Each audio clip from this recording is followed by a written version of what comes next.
পশ্চিমবঙ্গে 42টা সিট তাদের দাপটেই দিল্লি কাঁপে।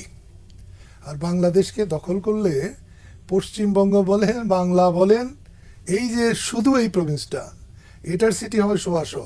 দিল্লির শাসন ক্ষমতা থাকবে না। ভারতের সাথে আমাদের সম্পর্ক হবে সমমর্যাদার।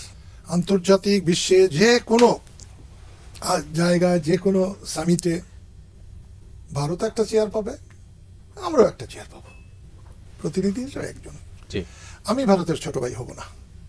পিন্ডির কাছ থেকে রক্ত দিয়ে দেশ স্বাধীন করে ভারতের ছোট ভাই আমি হব না। আমি ভারতের বন্ধু হব, সমমর্যাদার বন্ধু হব। তাদের লোক সংখ্যা বেশি হবে, তাদের শক্তি বেশি হবে, তাদের যুদ্ধাস্ত্র বেশি হবে, হতে পারে। আমি উলফাতের মতোই বলবো, বাংলাদেশকে ভারতের জয় করা ঘণ্টাখানিক ব্যাপার, কিন্তু হজম করা 100 বছরও সম্ভব না।